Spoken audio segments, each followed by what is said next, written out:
Hey guys, this is Naveen here, back to our Naveen automation labs Hindi channel.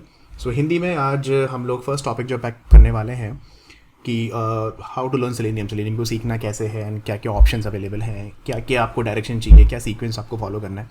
सो बहुत सारे लोग proper sequence follow नहीं कर पाते हैं and then you got stuck somewhere कि हेयर एंड देयर आप यहाँ से वहाँ से यूट्यूब से ट्रेनिंग से कहीं से भी कोई भी वीडियो पिक कर लेते हो एंड देन वो हेल्प नहीं करेगा, क्योंकि सेलेनियम में काफ़ी चीज़ें हैं करने को।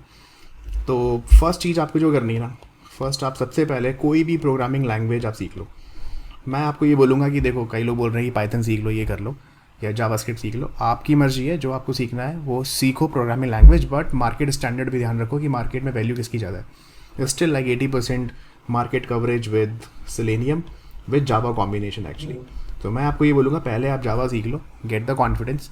जावा इजी है सीखने में एंड शुरू में स्टार्टिंग पॉइंट ऑफ व्यू से भी अगर आप जावा सीख रहे हो तो it will be very easy for you guys. Later on अगर आपको जब कॉन्फिडेंस आ जाए आफ्टर 6 मंथ्स और आफ्टर 1 ईयर, पाइथन या फिर आप जावा स्क्रिप्ट या फिर आप सी शार्प, इस तरह लैंग्वेज भी पिक कर सकते हो and they all work very well with selenium. So programming में आपको सीखना क्या है कि कुछ चीज़ें बेसिक है कि लाइक इफ एल्स में कैसे लॉजिक लिखना है, like different conditional statements, for loops, right, basics of while loop कैसे चलाना है, difference between for and while, do while में क्या करना होता है, ऑल सच थिंग्स। उसके बाद फिर आप जितने भी डेटा टाइप्स हैं वो देख लो एक बार, क्योंकि आपको पता ही नहीं है कि किस टाइप का डेटा है, एरे टाइप का है या स्ट्रिंग टाइप का है या इंटीजर टाइप का है, प्रिमिटिव है या नॉन प्रिमिटिव है, राइट। डेटा टाइप्स बहुत ही बेसिक है, उनकी रेंज वगैरह इस तरह के क्वेश्चन इंटरव्यू में पूछते हैं, वो प्रिपेयर कर लो। उसके बाद फिर आप अपना स्टार्ट कर दो क्लासेस एंड ऑब्जेक्ट्स, राइट। ये तो आपको सीखना ही सीखना है, क्योंकि जावा में सारा काम क्लासेस एंड ऑब्जेक्ट्स की फॉर्म में होता है, राइट। सो अगर आप क्लासेस ऑब्जेक्ट्स पे कमांड होगा then only you can learn object oriented programming. Like जैसे हमारा हो गया इनहेरिटेंस हो गया या एनकैप्सुलेशन हो गया, एब्स्ट्रैक्शन हो गया, कंपोजिशन हो गया, मैथड ओवरलोडिंग, मैथड ओवरराइडिंग। तो ये करने के बाद आपको अपना ऑब्जेक्ट ओरिएंटेड प्रोग्रामिंग कॉन्सेप्ट्स, जिसमें आपके पाई फैक्टर हो गया, polymorphism, inheritance, encapsulation and then after that आपका एब्स्ट्रैक्शन हो गया। एब्स्ट्रैक्शन में आपका हो गया, मान लो आपने एब्स्ट्रैक्ट क्लास कर लिया एंड देन इंटरफेस कर लिया। ये चीज़ें आर वेरी वेरी इंपॉर्टेंट, क्योंकि कल को आप फ्रेमवर्क बनाओगे, यूटिलिटीज़ बनाओगे, तो इसमें ये सब चीज़ें बहुत काम आएगी। विदाउट दैट आप नहीं कर पाओगे, ठीक है। अच्छा, इन बिटवीन एक चीज़ और कि आपको फंक्शंस में अच्छा कमांड रखना है गाइस। जावा में किस तरह के फंक्शंस बनाते हैं, जावा से किस तरह से फंक्शन से रिटर्न करते हैं, राइट। रिटर्न स्टेटमेंट क्या होता है या वॉइड रिटर्न क्या होता है, या फंक्शन पैरामीटर हम लोग कैसे पास करते हैं, वो सब भी आपको सीखना पड़ेगा, ठीक है। जब आप ये सब कर लोगे तो कुछ एक्स्ट्रा टॉपिक्स हो गए, जैसे आपने रैपर क्लास पढ़ लिया, ठीक है। उसके बाद आप पढ़ लो एक्सेप्शन हैंडलिंग एक बार, कि एक्सेप्शन हैंडलिंग किस तरह से करते हैं, ट्राई कैच कब यूज़ में लेते हैं, थ्रोस कीवर्ड कब यूज़ में लेते हैं, आपको कस्टम एक्सेप्शन थ्रो करना है तो थ्रो कीवर्ड कैसे यूज़ में लेते हैं। तो ये हो गया। और कुछ टॉपिक आप पढ़ लो कलेक्शंस के। कलेक्शंस में 3-4 चीज़ें हैं इनिशियली। एरे लिस्ट बहुत ही फ्रीक्वेंटली यूज़ में होता है सेलेनियम के अंदर।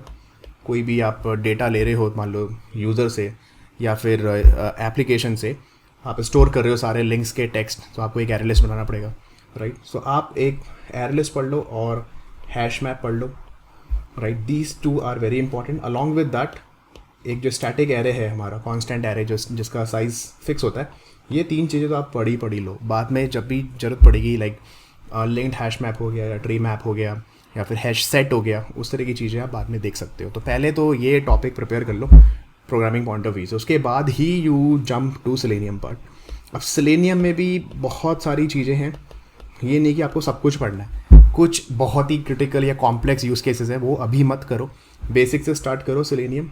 सो फर्स्ट सेलेनियम में आप देखो कि सेलेनियम का बेसिक आर्किटेक्चर क्या है, इसका एपीआई डॉक्यूमेंटेशन क्या है। लोग देखते ही नहीं ऑफिशियल डॉक्यूमेंटेशन, वो आप देखो, उनका गेटअप पेज पे जाओ, ठीक है। उसके गेटअप पेज पे उनका जो एपीआई आर्किटेक्चर है, एपीआई डॉक्यूमेंटेशन है, किस तरह से उन्होंने क्लासेस बनाई है, इंटरफेस क्या है, वेब ड्राइवर एक इंटरफेस है तो कौन कौन सी क्लासेस को इम्प्लीमेंट कर रही है, रिमोट वेब ड्राइवर क्या है, सर्च कॉन्टेक्स्ट क्या है, कौन सा मेथड कहाँ से ओवरराइड हो रहा है, कौन सा मेथड कहाँ पे इम्प्लीमेंट हुआ है, वो सब चीज़ें आप एक बार देख लो तो आपको एक ओवरऑल पिक्चर मिल जाएगी कि हाँ, ये सब सेलेनियम में इंटरनली हो रहा है और उस तरह से आपको फीचर यूज़ में लेना है। उसके बाद आप जितने भी सेलेनियम के कोर फीचर्स है ना, वो सब आपको पढ़ना ही पढ़ना है। तो कोर फीचर्स में आप स्टार्ट करो ब्राउज़र फीचर से। ब्राउज़र में बहुत सारी चीज़ें हैं, क्विट क्या है, क्लोज क्या है, टाइटल कैसे लोगे, उसके बाद यूआरएल कैसे लोगे, राइट, पेज सोर्स कैसे लोगे, ये सारी की चीज़ें हो गई, आपको करना ही करना है। तो ब्राउज़र रिलेटेड हो गया, आपको गेट मेथड कैसे लॉन्च करोगे, या शुरू में जो सेलेनियम सर्वर है कोर फीचर्स में, उसको सेलेनियम जो सर्वर है जो बाइनरी एग्जीक्यूटेबल है उसको कैसे लॉन्च करोगे, उसका क्या मतलब है, वो बेसिक एक सर्वर आर्किटेक्चर समझ लो। इसका एक बहुत ही सिंपल है, बहुत सारे वीडियोज़ है मेरे चैनल पे भी और दूसरे चैनल्स पे आप जाके देख सकते हो।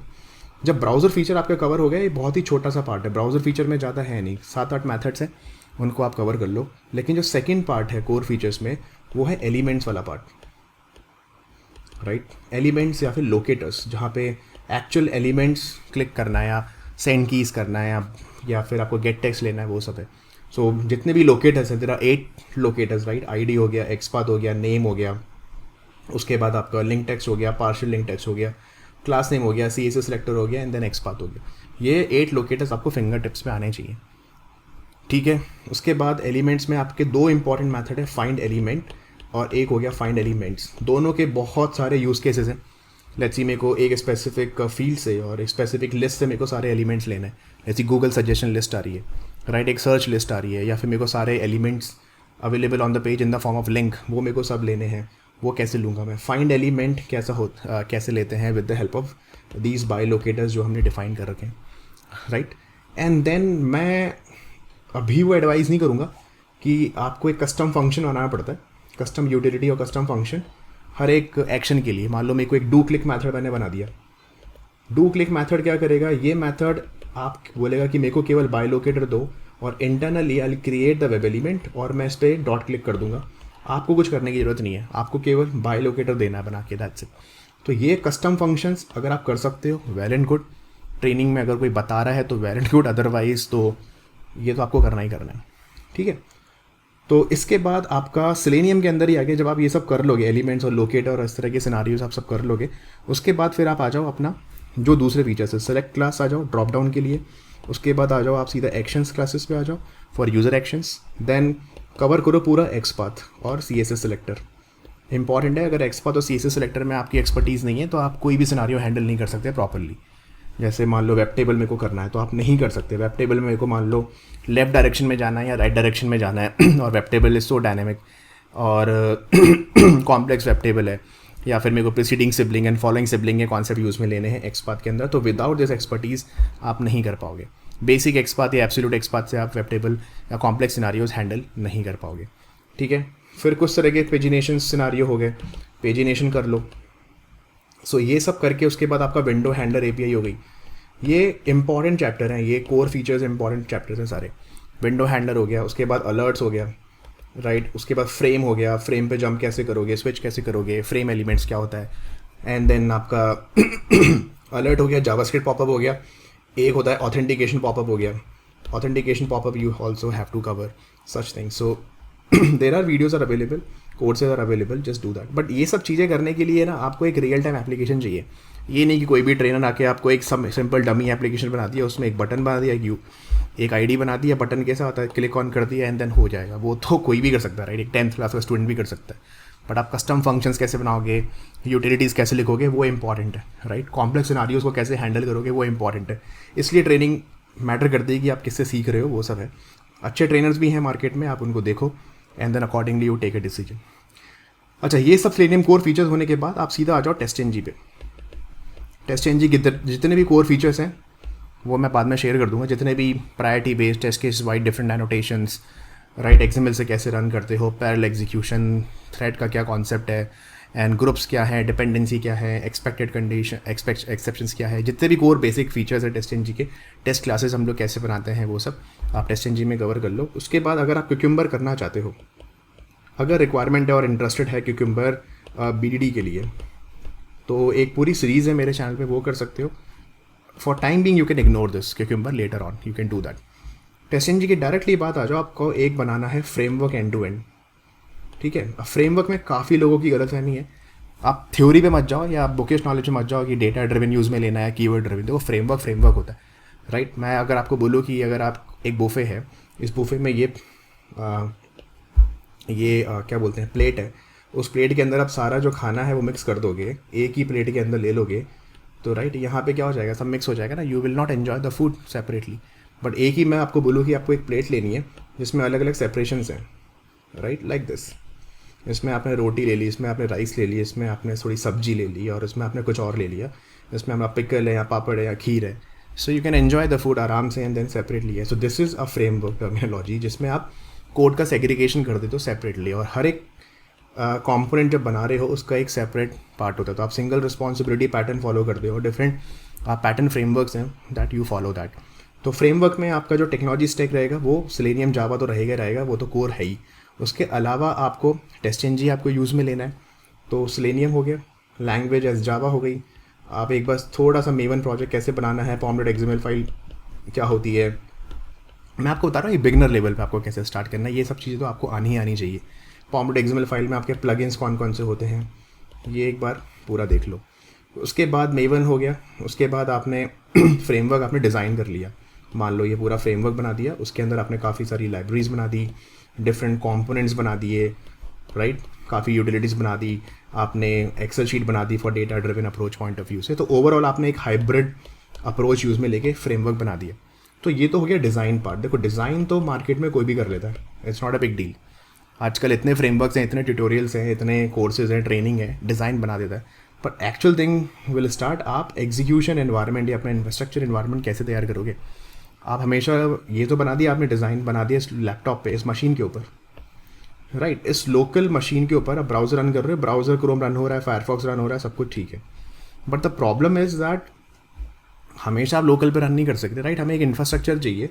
तो कुछ इंफ्रास्ट्रक्चर डेवऑप्स एक्टिविटी हमें करनी पड़ेगी। तो जो नेक्स्ट पार्ट होगा ना वो थोड़ा डेवऑप्स रिलेटेड होगा, जिसमें आपको थोड़ा सा कुछ चीज़ें सीखनी पड़ेगी। फर्स्ट आप गिटहब सीखो। देखो सबसे पहले तो गिटहब इज़ वेरी इंपॉर्टेंट, ठीक है, गिटहब कैसे काम करता है, बट विद प्रैक्टिकल एग्जांपल्स। ये नहीं कि आपने बेसिक कमांड देख ली कहीं से या किसी वीडियो से, वो काम नहीं चलेगा। आपको पता होना चाहिए कि कैसे मर्ज होता है, what is PR request, right, कैसे पुश होता है, कैसे कोड पुल होता है, what you mean by local repository, what you mean by remote repository, right fetch कैसे करते हैं, पीआर कैसे रेज करते हैं, मर्ज कैसे करते हैं, चेकआउट क्या होता है, न्यू ब्रांच कैसे क्रिएट होता है। ये सब आपको बेसिक कमांड्स आने ही आने चाहिए। मर्ज कॉन्फ्लिक्ट्स क्या होता है, ये सब करना है। उसके बाद आपका आ जाओ जेनकिंस पे। सो जेनकिंस तो है ही आपका CI/CD पाइपलाइन के लिए, या फिर एक सीधा ट्रिगर कर सकते हो जॉब। तो दो चीज़ें हैं जेनकिंस में, एक या तो नॉर्मल जॉब बना के क्रिएट कर दो, या फिर एक पाइपलाइन बना दो ब्लू ओशन के साथ, वो देख लो। उसके बाद आप सीधा सिंपल ट्रिगर करो, क्या होगा। तो आर्किटेक्चर कुछ इस तरह से होगा कि ये मेरा लोकल है, लोकल मशीन, इससे मैं गिट पुश करूँगा गिटहब पे रैपो, जो मेरा गिट रैपो हो गया।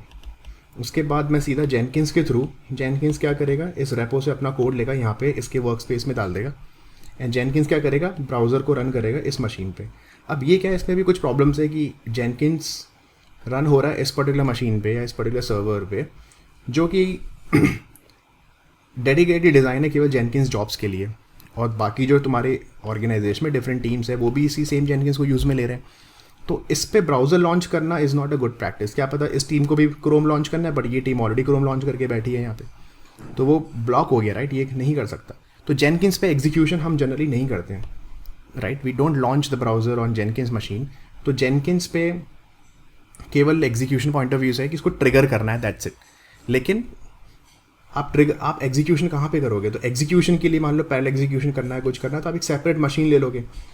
अब ये मशीन आपका कैसे भी हो सकता है कि आपके ऑफिस में एक लोकल मशीन है, या फिर आपने किसी क्लाउड पे ले लिया, मान लो AWS पे एक मशीन ले ली। ये सब वीडियोस हैं मेरे चैनल पे, आप एक बार जाके देख सकते हो। लोकल ले लिया या क्लाउड पे ले लिया, उस पर मैंने डॉकर इंस्टॉल करा और मैंने 3 इमेजेस बनाई और उस पर मैंने सेलेनियम ग्रिड सेटअप कर दिया। तो मान लो ये मेरा हब है, ये मेरा क्रोम है, ये मेरा फायरफॉक्स है, ये कनेक्ट हो गया इससे और ये कनेक्ट हो गया इससे, तो ये मेरा एक सेलेनियम ग्रिड कॉन्सेप्ट हो गया। उसके बाद में मल्टीपल क्रोम ऑल्सो मैं दे सकता हूँ रन टाइम पे, या मल्टीपल फायरफॉक्स मैं यहाँ पे ले सकता हूँ, राइट। तो जेनकिंस क्या करे, हम लोग लोकल रिपोजिटरी में कोड लिखेंगे, मतलब लोकल जो हमारा वर्किंग कॉपी होगा एक्लिप्स के अंदर, मेरा जो ये वर्किंग कॉपी होगा, इसमें मैं एक कॉन्सेप्ट लूँगा, remote web driver along with the desired capabilities. इसमें मैं बताऊँगा कि मेरा हब का URL ये है, तो मेरा हब URL मैं यहाँ पे पास करूँगा, और डिजायर्ड कैपेबिलिटी में बताऊँगा कि मेरे को क्रोम पे रन करना है 91 ब्राउज़र पे, और मैं इसको पुश कर दूंगा। यहाँ पे मेरा कोड क्या हो गया, पुश हो गया। यहाँ पे पुश करूँगा तो जेनकिंस क्या करेगा, वापस से लेटेस्ट कोड लेगा और जेनकिंस सीधा ट्रिगर करेगा test case over here hub के ऊपर। हब को जैसे मेरे को रिक्वेस्ट मिलेगा सीधा बोलेगा कि ओके ठीक है, मेरे को क्रोम पे ये वाला टेस्ट रन करना है, तो ये वाला टेस्ट इस क्रोम पे रन होगा, फिर मेरे को चाहिए कि नहीं मेरे को फायरफॉक्स में 87 ब्राउज़र पे रन करना है, तो फायरफॉक्स 87 पे ये वाला टेस्ट रन होगा, राइट। अब यहाँ पे भी काफ़ी सारे ऑप्शन हैं कि या तो आप एक पूरा ग्रिड बना लो, सेपरेट ग्रिड, उसके लिए आपको समझना पड़ेगा कि ग्रिड में होता क्या है, या फिर एक आपका डॉकराइज्ड ग्रिड बना लो जो डॉकर बेस्ड होगा, ठीक है, या फिर आप बना लो एक सीधा आप सेलेनॉइड यूज़ में ले लो। उसके बाद या तो फिर आप ज़ेलेनियम पे चले जाओ, राइट, या फिर आप AWS पे जाओ और उस पर एक, जैसे मान लो ये मशीन मैंने AWS पे रख दी और उस पर मेरा सेलेनियम ग्रिड रन हो रहा है, उस पर मैंने सेलेनॉइड या फिर डॉकराइज ग्रिड इंस्टॉल कर दिया या सेटअप कर दिया, तो ये भी कर सकते हो। तो देखो ये जो पार्ट होगा ना, ये पूरा 1 2 देन जेनकिंस आप 1 2 एंड देन डॉकर आपका हो गया 3rd पार्ट, ये सब आपको 4th पार्ट, सेलेनॉइड 6 और AWS, ये सब डेवऑप्स एक्टिविटी है, आपको करना पड़ेगा इंफ्रास्ट्रक्चर पॉइंट ऑफ व्यू से। यहाँ पे आके आपकी सेलेनियम और इंफ्रास्ट्रक्चर और कोड ट्रेनिंग और जावा ट्रेनिंग कंप्लीट होगी। कंप्लीट मतलब आपकी प्रैक्टिस कंप्लीट होगी, देन आप जस्टिफाई कर सकते हो जितना भी एक्सपीरियंस आपको जस्टिफाई करना है मार्केट के अंदर। उसके बाद फिर एक्स्ट्रा चीज़ आती है कि चलो अब मैं क्यूक्यूम्बर भी पढ़ लेता हूँ, या फिर मैं कुछ और डेवऑप्स एक्टिविटीज़ और एज़्योर पे या फिर किसी और चीज़ पे मैं टेस्टिंग के साथ, मान लो मेरे को सेपरेटली JUnit भी सीखना है तो JUnit कर सकता हूँ मैं, स्प्रिंग फ्रेमवर्क मेरे को यूज़ में लेना है, या फिर any XYZ other things, and then we will start decorating this framework. ये नहीं कि पहले दिन से ही आप एकदम बिल्कुल एकदम हाई फंडू चीज़ें यूज़ में ले रहे हो, वो आप जस्ट टाइम वेस्ट कर रहे हो। पहले आपके कोर फीचर्स आपके बेसिक्स आपके क्लियर नहीं है तो आप नहीं कर पाओगे, आप स्टिल यू आर स्ट्रगलिंग कि यार एक्सपाथ कैसे क्रिएट करना है, वेब टेबल कैसे करना है। तो इंफ्रास्ट्रक्चर तो बात की बात है, आप वेब टेबल ही आपने नहीं कर पाया, आप नहीं कर पा रहे हो वेब टेबल को ऑटोमेट नहीं कर पा रहे हो, तो उसको रन क्या करोगे, वो लोकली नहीं चल रहा है तो ग्रिड पे क्या रन करोगे या इंफ्रास्ट्रक्चर पे कैसे रन करोगे, राइट। तो पहले इसको स्टेबल बनाओ। स्टेबल बनाने के लिए आपको कोर फीचर्स और आपकी प्रोग्रामिंग में एटलीस्ट बेसिक्स थोड़े क्लियर होने चाहिए। मैं ये नहीं कह रहा कि अभी आपको इमीडिएटली DSL को सीखना है, ठीक है, राइट। DSL को इज़ अ सेपरेट थिंग, काफ़ी अलग चीज़ें हैं। मैं ये नहीं कह रहा कि अभी आपको इमीडिएटली डेटाबेस सीखना है, ऐसा कुछ है। ये सब कोर फीचर्स रन कर देखो, लर्न करो, 3 महीने 3 महीने या 2 महीने का पूरा टारगेट रखो, at least for 3 months, it will take 3 months guys. या तो नंबर और ऑप्शन है, या तो आप यूट्यूब वीडियोस पे जाओ, या फिर आप कोई पेड वीडियोस ले लो कहीं से भी। मैं किसी को प्रमोट नहीं कर रहा हूँ, बहुत सारे यूट्यूब चैनल अच्छे चैनल्स हैं, उन पे जा सकते हो। मेरा चैनल है, जिस पे जाना है आपको वो आपकी टोटली चॉइस है, जिससे आपको समझ में आता है ना उसके पास जाओ, वो बहुत इंपॉर्टेंट है, ठीक है। उसके बाद फिर अगर आपको पेड ट्रेनिंग है ना, तो मैं तो आपको एडवाइस ही करूँगा कि आप ट्रेनिंग लो। थोड़ा सा इन्वेस्टमेंट है, लेकिन देखो ये वर्थ है। आप मान लो किसी ट्रेनिंग में 10-20 हज़ार रुपये दे भी रहे हो ना, तो वो पूरा वर्थ है कि वो 10-20 हज़ार रुपये कब 10-20 लाख बना देगा ना कुछ सालों में। जब आपकी लर्निंग है, आप अच्छी कंपनीज़ में जा रहे हो, इंटरव्यूज़ क्लियर कर रहे हो सब लर्निंग के साथ में, तो वो वर्थ है, राइट। तो और अच्छा ट्रेनर ढूंढो। मैं ट्रेनर के ऊपर कमेंट नहीं करना चाहता अभी, राइट। उससे पहले एक चीज़ और मैं बोलूँगा कि अगर आप सर्निंग कर रहे हो ना, थोड़ा इन्वेस्टमेंट करो लैपटॉप के ऊपर, अच्छी सी मशीन खरीद लो एक, या तो आप एक अच्छा सा विंडोज़ कॉन्फ़िगरेशन ले लो। एटलीस्ट आपके पास यार 8 GB रैम तो होना ही चाहिए, क्योंकि जब डॉकर जेनकिंस ये सब इंस्टॉल करोगे ना, 4 GB रैम के साथ नहीं करता है। और विंडोज़ 10 लो या फिर आप मैक ले लो, एक अच्छा बजट है तो आपके पास मैकबुक एयर भी ले सकते हो या फिर प्रो भी ले सकते हो। अगर you have good budget, you will really enjoy pro and MacBook air. यहाँ पे थोड़ा बजट है तो इन्वेस्टमेंट कर लो, सैलरी मिल रही है, सब कुछ है, तो यार थोड़ा अगर है तो इन्वेस्टमेंट कर लो, नहीं तो विंडोज़ 10 तो है ही। बट मैक के साथ आपको 16 GB ले लेना, काफ़ी फास्ट हो जाएगा, मज़ा आएगा। 5-6 साल की गई आराम से, उसमें कोई टेंशन नहीं है। विंडोज़ 10 में 8 GB बाद में अपग्रेड कर सकते हो, तो 16 GB पे अपग्रेड भी कर देना, ठीक है। क्योंकि बाद में आपको APM भी सीखना है, API भी सीखना है, दुनिया भर के सर्वर, मॉकिंग सर्वर, डेटाबेस भी इंस्टॉल करना है, सब कुछ करना है, डॉकर के काफ़ी सारे इंस्टेंसेस रन करने हैं। 4 GB में बैठ जाएगा सिस्टम, ठीक है। मज़ा नहीं आएगा, बहुत स्लो हो जाएगा। ब्राउज़र लॉन्च होने में 5 मिनट लग जाएंगे, फिर आप एन्जॉय नहीं करोगे, आप लैपटॉप बंद करोगे, छोड़ो यार नहीं हो रहा मेरे से, ठीक है। सो ये सब चीज़ें हैं, आई होप इट्स क्लियर। मैं इसका एक काम करूँगा, उसको मैं एक्सपोर्ट करके PDF में आपको यहाँ पे शेयर कर दूँगा। ये देखो मेरे पास एक्सपोर्ट फॉर्मेट PDF का ऑप्शन है, मैं सीधा इसको एक्सपोर्ट करके आपके साथ शेयर कर दूँगा, ये वाली PDF, ठीक है। एक लिंक दे दूँगा, उससे डाउनलोड कर लेना और इसको फॉलो करो। कोई भी दिक्कत है, कुछ है तो क्वेश्चन पूछो। चैनल को सब्सक्राइब करो यार, मेरे को नहीं पता, सब्सक्राइब हो जाना चाहिए। उसको सब्सक्राइब बटन को प्रेस कर दो, शेयर करो विद अदर्स। थोड़ा हिंदी कंटेंट भी स्टार्ट करेंगे, बट पूरा फुल फ्लैश ट्रेनिंग नहीं होगा, फुल फ्लैश वीडियोस नहीं होंगे, बट इस तरह की कुछ करियर एडवाइस या क्या क्या पढ़ना है, कौन से टूल्स टेक्नोलॉजी पे आपको ध्यान देना है, वो सब हम करेंगे इस पर, ठीक है। चलो फिर सब्सक्राइब करो अभी के अभी, ठीक है। Thank you so much, I will see you in the next video. Till then, namaste, bye bye and be safe.